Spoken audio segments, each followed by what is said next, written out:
Iglesia Visión presenta. Buenas noches a todos. Gracias por estar con nosotros hoy en este segundo programa de En la Mira con la Jefa Yola. Y hoy tenemos un invitado de lujo, que fue delegado del Seguro Social y que hoy nos viene a hablar de cómo era antes el Seguro Social, cómo funcionaba el sistema de salud. Y bueno, pues vamos a hacer una comparación de lo que tenemos ahora. Aquí está con nosotros el doctor José Lomelí Ramírez. Mucho gusto, doctor. Muchas gracias por estar aquí con nosotros el día de hoy. Buenas noches. Gracias por la invitación. Bueno, doctor, estábamos platicando ahorita que acaba el gobierno federal de desaparecer el INSABI, que sustituyó al Seguro Popular, que tenía una cobertura de 54 millones de usuarios. Pues eso significa y es un reconocimiento al fracaso de la política de salud de este sexenio, pero una cosa es lo que se ve por fuera y otra muy diferente lo que se vive por dentro en una institución de salud. Y ahora precisamente el IMSS será quien absorba las funciones del INSABI a través del IMSS Bienestar. Yo quisiera que nos compartiera, doctor, un poco su experiencia al frente del Seguro Social en el sexenio del PAN de Felipe Calderón, que nos contara cómo era el Seguro Social en ese entonces y qué fue lo que encontró usted a su cargo como delegado del IMSS y su experiencia. Efectivamente, como lo comentas, me tocó ser delegado del Instituto Mexicano del Seguro Social, prácticamente en el sexenio de Felipe Calderón. Y recordemos que dentro del Seguro Social hay dos tipos de Seguro Social: el régimen ordinario, que es el IMSS normal, y el IMSS que en ese entonces se llamaba Oportunidades, ¿no?, que ahora es Bienestar. Esto era también para dar atención médica a la población abierta que no tenía ningún tipo de seguridad, que no tuviera IMSS, que no tuviera ISSSTE, que no estuviera en la Secretaría. Desde ese entonces, yo recuerdo en la época de delegado, ya se venía manejando mucho lo que era la universalización de la medicina. Precisamente desde ese entonces ya había proyectos de juntar todas estas instituciones en una sola. Si bien el Seguro Popular, lo que es ahora el INSABI, nace en el sexenio de Vicente Fox, con Julio Frenk Mora como secretario de Salud. Un proyecto que inicia bien, se le dan los recursos, sin embargo hay que aceptarlo. Había también algunas carencias. Estamos en un país en vías de desarrollo y hay carencias en todos los estratos, en todos los niveles. Entonces teníamos sus carencias. Al momento de tomarlo, de convertirse en el INSABI, viene un poco más, se acentúa, y sobre todo lo vimos muy palpable en la época de la pandemia, en donde pues empiezan a haber mucha demanda de urgencias médicas, etcétera. Se encarecen los medicamentos, los materiales, etcétera, ¿no? Y ahora, pues sí, en abril, a finales de abril, la Cámara de Diputados, por la reforma de la Ley General de Salud, le da el término al INSABI y va a ser prácticamente todo esto absorbido por IMSS Bienestar. De ahí, si mal no tengo entendido, la Secretaría de Salud tiene 180 días naturales para dirigir o redirigir todos estos recursos que manejaba, tanto materiales, humanos, financieros, los va a canalizar a IMSS Bienestar. Yo creo que es un proyecto, como ya se venía manejando de antes, que pudiera dar resultado, siempre y cuando, y lo he comentado con muchas personas, estos recursos, tanto materiales, humanos, financieros, se canalicen de la manera muy correcta. Pero a ver, doctor, permítame hacer un paréntesis. En el IMSS, en el Seguro Popular, que el INSABI nace como una respuesta de este gobierno de Morena para suplir al Seguro Popular. ¿Es así? Bueno. El Seguro Popular tenía una cobertura de 54 millones de habitantes y atendía alrededor de 1,800 padecimientos de la población.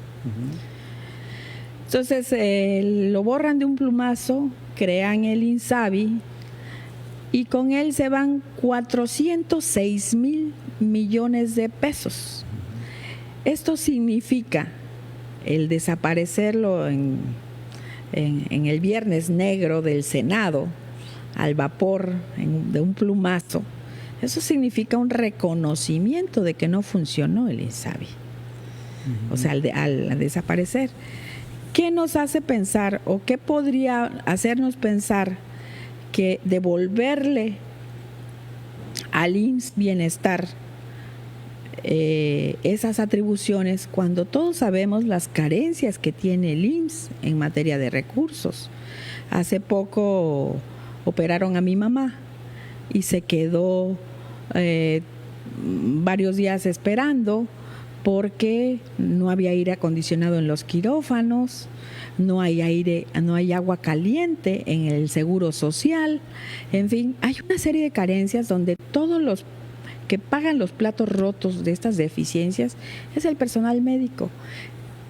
Cuénteme usted cómo era antes, en el sexenio del villano favorito de este sexenio, que es Felipe Calderón. ¿Cómo era el sistema de salud antes? Sí, teníamos, Yolanda, y habiendo, francamente, igual estas carencias, y no solamente podemos decir que yo las viví también, sino mi antecesor, el doctor Fernando Sandoval. Obviamente, repito, nos entregan institutos con algunas carencias, etcétera. Hemos tenido carencias desde siempre, hablando seriamente, recordando que yo dejé la institución, el Seguro Social, la delegación, ¿En qué año? En el año 2003. En el año 2003. Entonces, realmente el decir, oye, en estos momentos yo hablar de las carencias del Seguro Social no podría. Más sin embargo, después le continuó un amigo, o dos amigos en la delegación, que fue Chano Pérez, y luego después el doctor Rafa Rodríguez. Y en pequeñas pláticas, pues hablábamos también de todas las carencias que ellos enfrentaban, ¿no? Entonces, no podemos decir exclusivamente de este sexenio, porque siempre pasa cuando uno recibe algún puesto, el decir, oye, voy a cambiar esto, le voy a echar las ganas para modificarlo. Pero, ¿qué es lo que nos para muchas veces? La misma ley y la burocracia de poder hacer cosas. Yo estoy seguro, y lo puedo decir, que tanto el IMSS, el ISSSTE, Secretaría de Salud, tienen los recursos necesarios, pero que muchas veces se ve todo esto retrasado por ese infierno al que tenemos que pasar burocrático, de hacer los programas anuales un año antes, hacer nuestras programa de licitaciones de los materiales desde un año antes, pedir nuestro presupuesto con antelación un año. Y entonces ahí ya cuando nos llega ese presupuesto que nosotros estamos mandando, nos llega modificado. Y en todos los niveles, en la Secretaría de Salud, en el IMSS, en el ISSSTE. Y entonces muchas veces ya nos amarra los brazos exactamente para poder mover esos recursos. Pero de que tenemos recursos, lo hay. Por eso yo siempre he insistido en que debemos de activar mecanismos para que estos recursos lleguen a la persona, llegue a las personas que no tienen.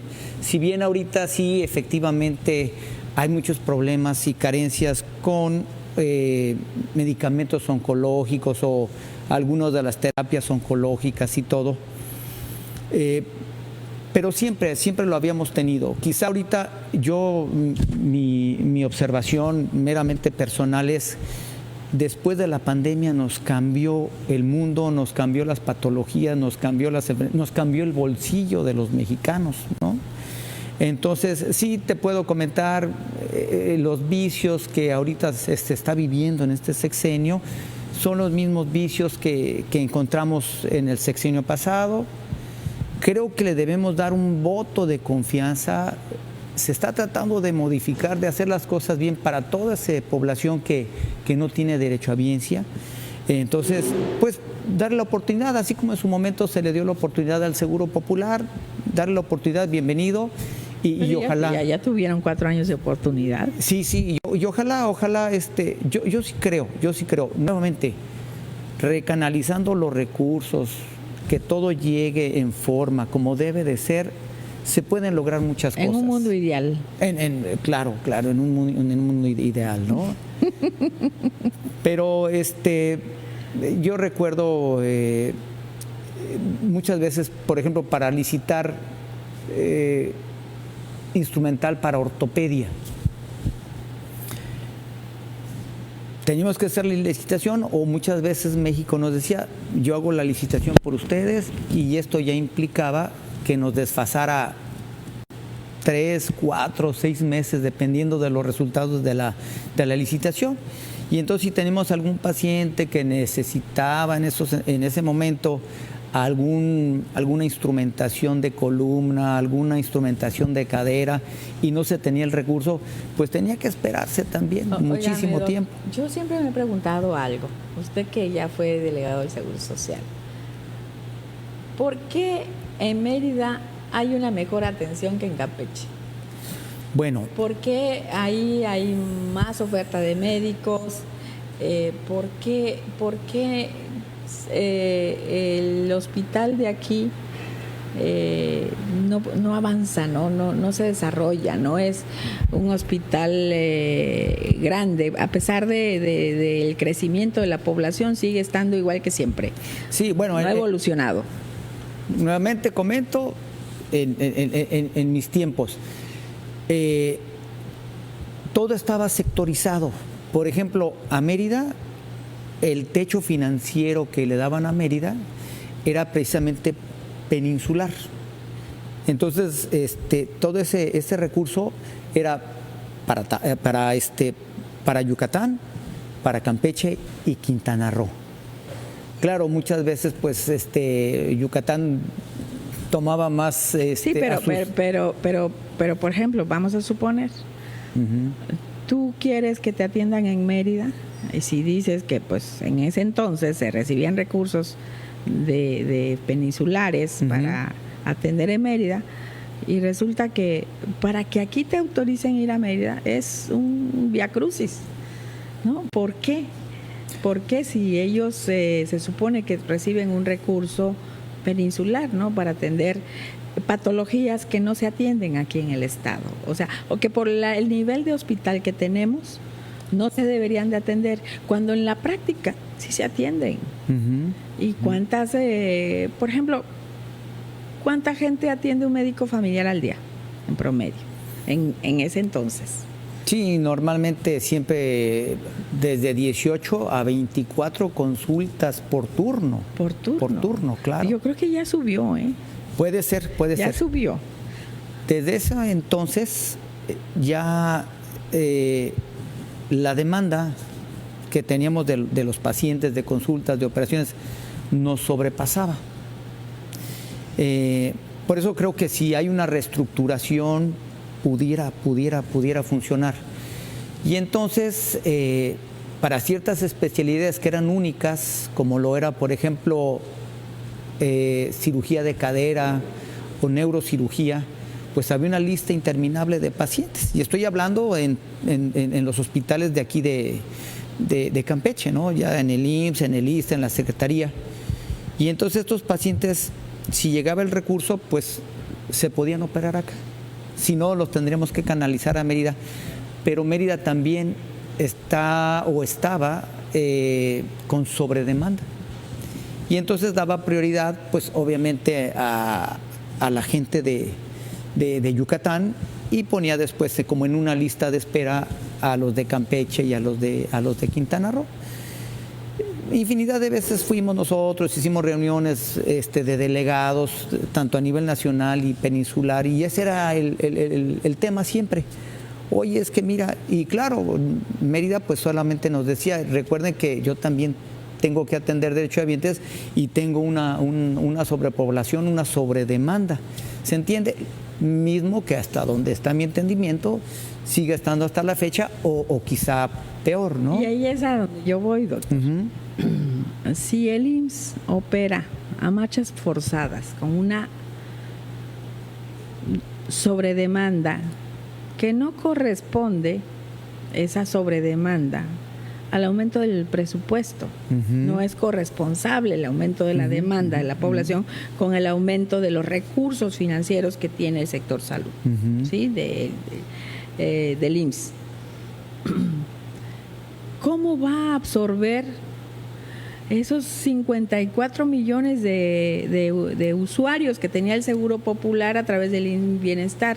Yo no le veo la cuadratura al círculo, no le veo la corresponsabilidad, porque el IMSS es una institución que, aunque hay mucha gente que no entiende que hace más con lo que tiene que lo que puede, o sea, hace más de lo que puede. ¿Cómo va a poder asumir y absorber todos esos nuevos millones de usuarios si normalmente no se ve reflejado en un aumento proporcional a los recursos que recibe? Entonces ahí es donde yo veo que verdaderamente se va a poner peor. Si recordamos, el IMSS Bienestar en la actualidad tiene alrededor de... hay que dividirlo en unidades de primer nivel, que son las atenciones donde es la consulta general, la consulta ginecológica para las pacientitas que están embarazadas, o sea, la consulta prenatal, los niños, lo básico. Creo que tiene alrededor de como 40,000 unidades, más o menos. Y tiene unas 80 de segundo nivel, que son los hospitales donde están ya las 4 especialidades básicas: medicina interna, cirugía, pediatría, anestesiología. Pueden tener alguna de ortopedia, etcétera. Yo tengo el entendimiento que al momento de que IMSS Bienestar, que no viene siendo el mismo IMSS de régimen ordinario, es totalmente diferente, porque este es un organismo público descentralizado, el IMSS Bienestar, como lo eran en sus oportunidades o solidaridad. Es lo mismo, ¿no? Nada más cambió el nombre. Yo creo, y que quizá debe de definirse muy bien con los diputados, con los senadores, si parte de esta infraestructura que tiene la Secretaría de Salud va a pasar a ser parte también. Estamos hablando de las clínicas de primer nivel y de los hospitales también de segundo, e inclusive pudiera ser hasta de tercer nivel. Van a ser ya como propiedad o van a trabajar para IMSS Bienestar. Si es así, creo que nuevamente podría funcionar. Si dejan al IMSS Bienestar como está, con la capacidad que tiene actualmente, obviamente no va a poder, ¿no? No hay salida ahí. No hay salida, porque si ya estamos con una sobredemanda, todas las instituciones lo vemos, muchas veces pues carencia de las especialidades. Hay muchas veces que solamente, por ejemplo, otorrinos, oftalmólogos, retinólogos, neurocirujanos, cirujanos de columna, realmente no quieren migrar hacia provincia, entonces se quedan en las ciudades grandes, México, Monterrey, Guadalajara, etcétera, y no quieren salir a provincia. Y entonces Aquí solamente, por ejemplo, en el IMSS contamos con un cirujano en régimen ordinario, con un cirujano de columna. Y si hay alguien con algún problema de columna, pues va a tener que esperar mucho tiempo para que... Lo viví en carne propia, ¿no? O sea, entonces, esperando 3 meses una programación de cirugía porque solo hay un angiólogo en el IMSS. Efectivamente. Y esto se debe también. Sería muy bueno el poder como aperturar esas plazas y tener un acuerdo con las sedes formadoras de residentes en donde decirle, oye, te voy a formar como especialista, pero quizá tengas tú el deber de salir a provincia algún tiempo, ¿no? Para poder tener más especialidades en provincia que no tenemos. Entonces, yo creo que si va bien encauzado el proyecto de hacer la migración, pero con todo lo que tiene actualmente la Secretaría de Salud y que pase a ser parte de IMSS Bienestar, pudiera hacerse algo, claro. Por eso les digo, darles el beneficio de la duda. Ok, que lo hagan y vamos a ver si funciona. Esperemos que sí. Por el bien de México, esperemos que sí, doctor, pero también es una realidad de que se gastaron más de 400,000 millones de pesos en el INSABI y no hay dinero para los niños con cáncer, para medicinas para los niños con cáncer.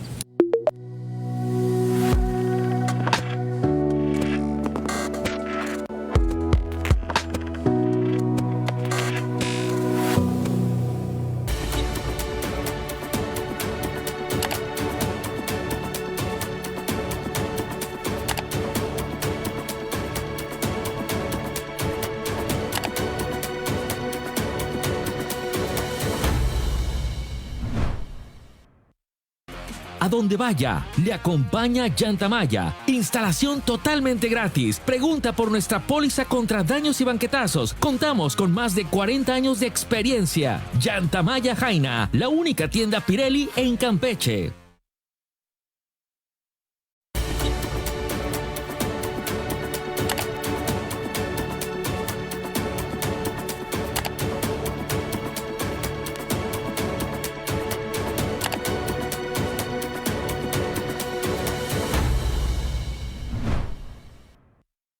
Gerardo Ruiz te mantiene bien informado con Status Quo en sus 2 emisiones, 3 de la tarde y 9 de la noche. Status Quo por Mayavisión.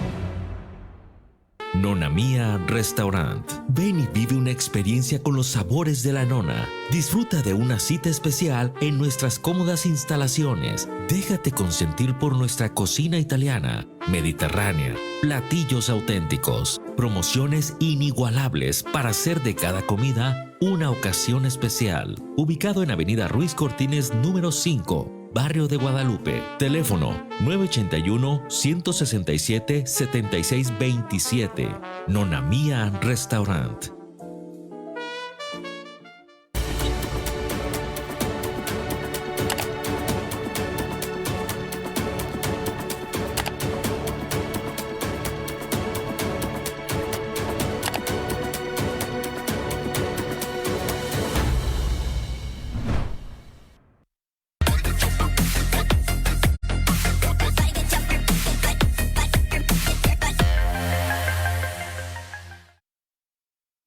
Bueno, estábamos tocando el tema de los medicamentos para niños con cáncer, ¿no? Que antes era un programa importante. Y ahora resulta que como los niños con cáncer se van a morir, ¿para qué el Estado invierte en medicamentos?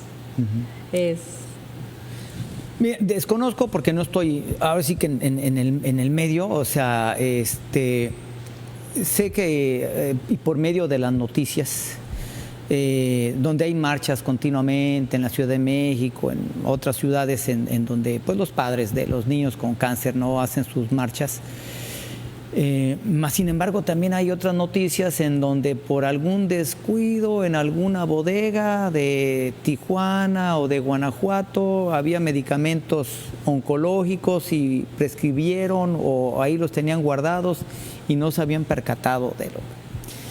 Aquí la invitación, porque esto a mí me pasó como delegado también.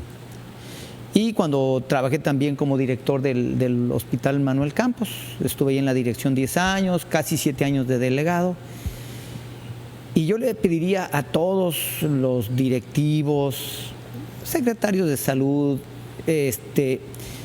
que acudan a sus bodegas, porque después se encuentra uno medicamentos, se encuentra uno equipo que lo ha pedido durante años, que por algún motivo están allá y no se ha dado uno cuenta. Entonces yo les invitaría a que visiten sus almacenes, que vean lo que tengan, que hagan un inventario reciente y se van a llevar una buena sorpresa o una grata sorpresa. También, bueno, por parte de los periódicos y de las noticias me he estado enterando de que, bueno, sí la pandemia pegó a México y pegó muy, muy fuerte. Pero también había Remdesivir, ¿no? En bodegas y jamás se le dio a la población, nada más al hijo del presidente. De ahí, bueno, eso dice dice el villano favorito de este sexenio, que es Loret. Sí, bueno, no, yo no podría aclarar esto. Lo que sí, ya en un medio particular en donde yo ya tengo trabajando más de 5 años, sí, inclusive a nivel particular tuvimos problemitas para poder, fue tanta la demanda que y fue a un familiar mío afectado, o sea, que se vio muy afectado por COVID. Tuve muchos problemas para conseguirlo para él de manera particular. Y por también familia que uno tiene en Estados Unidos, pues también llegaron a tener algún problemita para conseguirlo. De abasto. O sea, de abasto, esto fue mundial porque al recordar tanta demanda, ahora sí que los laboratorios no se daban abasto, ¿no? Efectivamente hubo un problema de desabasto, pero creo que el tener en bodegas el medicamento y no emplearlo es criminal. Pudiera ser, ¿no? Entonces sí, por eso yo siempre les digo, hay que visitar lo que uno tiene en la bodega, saber lo que uno tiene en la farmacia, para saber con lo que uno cuenta. Y esto es parte de un directivo, ¿no? Un directivo que tiene que ser eficiente, eficaz, saber prácticamente qué es todo su inventario, desde medicamentos hasta equipamiento, etcétera.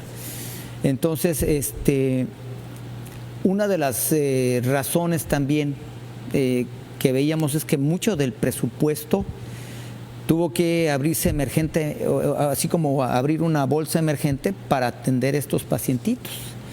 Seguramente la gente está consciente de que nosotros, siendo un hospital privado, recibíamos llamadas de Chiapas, de Tabasco, de Yucatán, de Quintana Roo, pidiéndonos camas de hospital para traer pacientes enfermos de COVID y sobre todo necesitaban respiración artificial, pacientes que iban a requerir de terapia intermedia o terapia intensiva y totalmente saturados también en el hospital Bozán, y tenemos que negar camas, pero no es porque no estuviéramos guardando para algún directivo, para algún gobernante, simplemente estaba todo saturado, ¿no?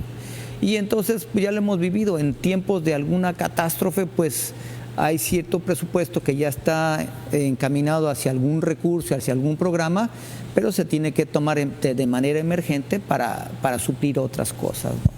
Claro. Entonces desconozco exactamente bien cómo estuvo, porque ya no fue, ahora sí que en mi sexenio o algo, ¿no? Lo que fue en mi tiempo lo tengo muy presente, ¿no? Sí, me parece que las estampitas de detente no sirvieron para aliviar el COVID.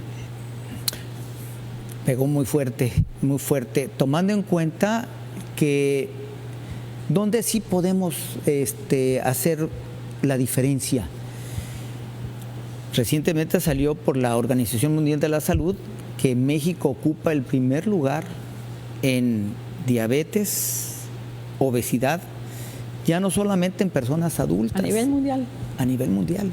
Y sino de niños también. Entonces, sí veo, y desde hace tiempo, como que gobiernos vienen, gobiernos van, y no se le da prioridad a la educación o el hábito del buen comer, de hacer ejercicio, sea, yo creo que deberíamos de lanzar más en serio esta En las educación, escuelas. estos programas desde niños. Lo vemos, yo como médico en activo todavía, pacientes que me llegan a mi consultorio, traen a su bebé y lo traen con una Coca-Cola normal y con un gansito o con un pingüino, que digo, no está, pero deberían de cambiar un poquito. Y muchas veces estas personas es lo que tienen de desayuno. Pero es que no saben. Y el que no sabe es como el que no ve. Efectivamente. Por eso digo que deberíamos de encauzar estos esfuerzos para revertir ese nombramiento de primer lugar, ese honroso o deshonroso primer lugar a nivel mundial. Sí, pero creo, desde mi particular punto de vista, doctor, es que esa desaparición de un plumazo del INSABI, pues no nada más es el reconocimiento del fracaso del sistema de salud de este sexenio, sino que además, creo que de los gobiernos que se van hay que agarrar lo bueno, porque no todo es malo. O sea, como todas las personas, todas las cosas, todas las obras, todas las acciones, todas las políticas públicas tienen una parte buena que funciona y una parte que no funciona. El problema de este país es que llega un nuevo gobierno, aún sea del mismo partido, y borra lo que había y quiere hacer algo nuevo cuando no sabe cómo hacerlo. Y hoy en el sistema del sector salud, con esas cifras que usted nos da, pues a mí se me paran los pelos de punta, porque digo, si tenemos un gobierno incompetente en materia de salud, si ya somos el primer lugar en diabetes y en enfermedades como hipertensión, o sea, ¿cuáles son los primeros lugares? Sí, lo que es el síndrome metabólico, hipertensión, obesidad, diabetes. Uh-huh. Exactamente, y con un sistema de salud que no atiende y no responde a las necesidades crecientes y demandantes de los mexicanos en materia de salud, pues la cosa se va a poner peor. Entonces, creo que es muy interesante lo que usted dice. Creo que el problema de la salud se debe de combatir primero con educación en las primarias. Efectivamente. Pero bueno, acaban de reformar los libros de texto y metieron, aparte de muchos errores de ortografía, no metieron nada de alimentación ni nada en materia de salud, ¿no? Uh-huh. O sea, solo es política. Desconozco, no estoy mucho en la cuestión de salud o de ver los libros, etcétera.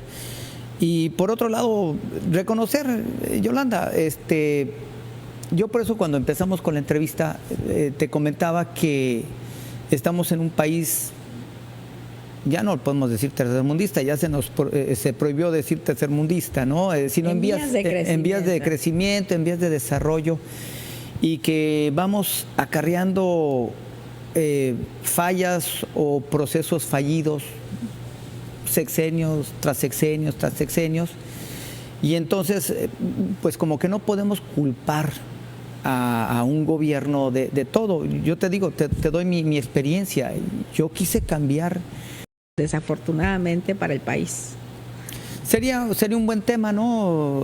Para hacerles llegar el decir, oye, vamos a tratar de agilizar los procesos burocráticos. Yo recuerdo precisamente en el sexenio de Felipe Calderón, en donde él dio un premio para evitar estos trámites engorrosos. No sé si lo recuerdas. Sí, para la simplificación administrativa. Efectivamente que, pues sí, duró un poquito, no se llegó a concretar al 100% y de repente se olvidó.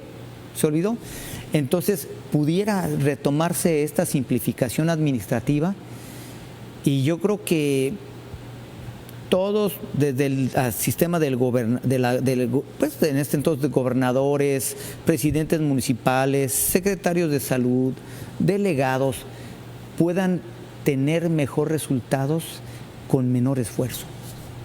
Pues sí, ojalá. En un mundo ideal, ¿no? En un mundo ideal volvemos nuevamente, ¿no? Sí, pues doctor, pues yo le agradezco muchísimo esta visita, compartirnos sus experiencias, y la verdad es que una de las grandes preocupaciones de la ciudadanía, sin duda, es la salud. Porque para una persona que apenas sobrevive con un raquítico salario, un problema de salud es una cuestión de vida o muerte, ¿no? Si no tiene para curarse, pues prácticamente está condenada. Sí. No, agradezco y también a tus televidentes. Yo espero, Yolanda, que no quitemos la fe, la esperanza, que nunca se pierda y que todo va a ir muy bien. Bueno, vamos a ir al siguiente corte. Muy bien.